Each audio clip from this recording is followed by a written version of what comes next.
My name is Jana Mendez, and I was chief of disguise at the CIA. One of the things that was going on when I was chief of disguise was an enormous research program into the new advanced disguise system. It was basically the masks that everybody always wondered if we used masks, and this was the beginning. This is a series of photographs of when I met George H.W. Bush in the Oval Office and revealed to him that I was briefing him wearing a mask.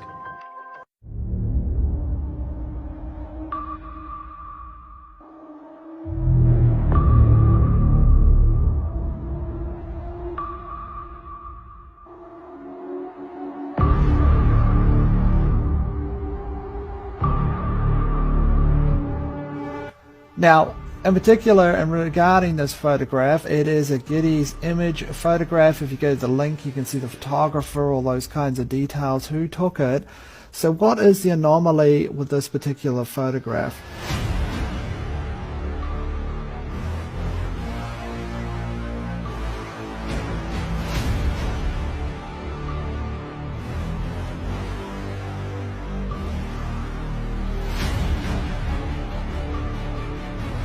Do you have any people paid by the CIA who are working for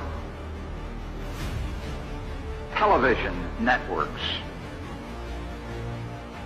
This, I think, gets into the kind of getting into the details, Mr. Chairman, that I'd like to get into in executive session.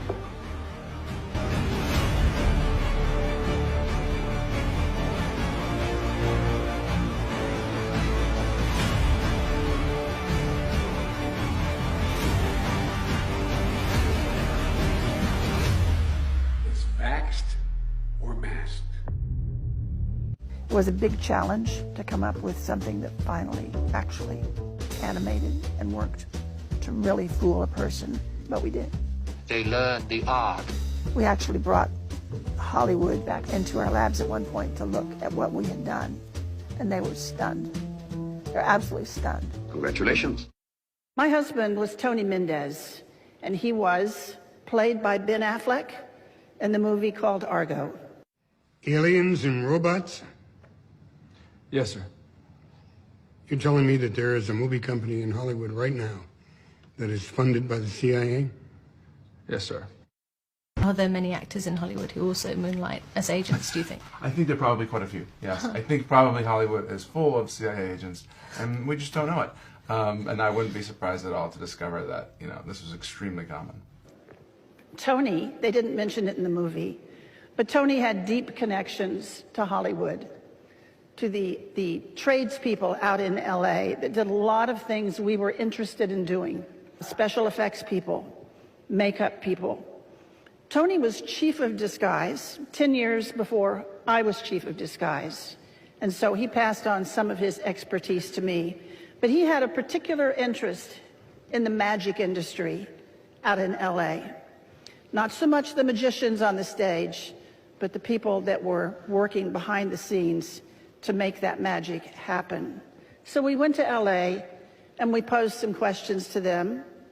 We said, we have a problem. We're looking for novel solutions. Well, LA did have some ideas, of course. That's what they do for a living.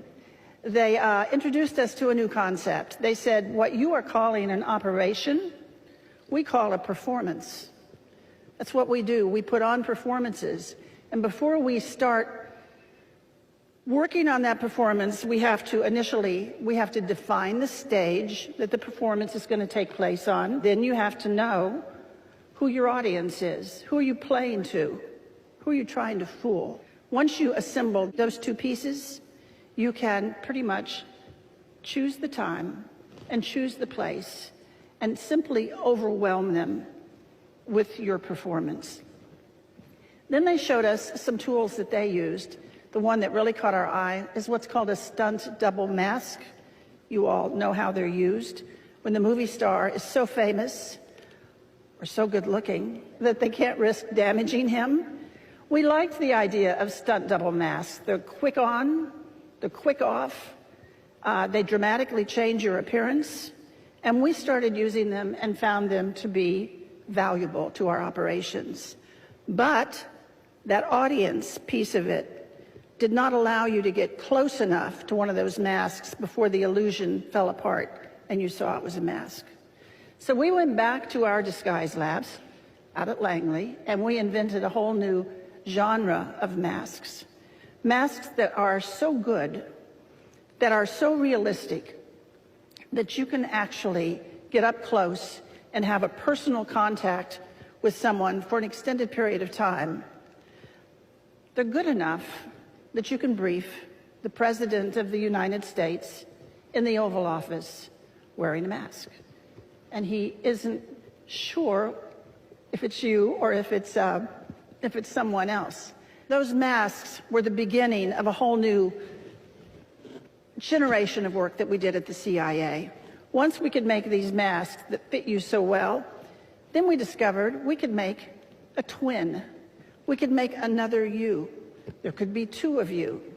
We could actually make 5 or 6 of you, but usually one extra was all we needed. We will respond accordingly. God bless you all, and may God protect our troops. But that's only the tip of the iceberg. As longtime CIA lawyer John Rizzo tells it, the relationship between the spy agency and La La Land is quite cozy. In his new book, Company Men, Rizzo says that actors, producers, and other movie-making power players were always happy to help out the CIA in any way they could. You work for the very enemy you thought you were fighting. It's impossible. Then tell me why you've never been to Langley. You've been lied to.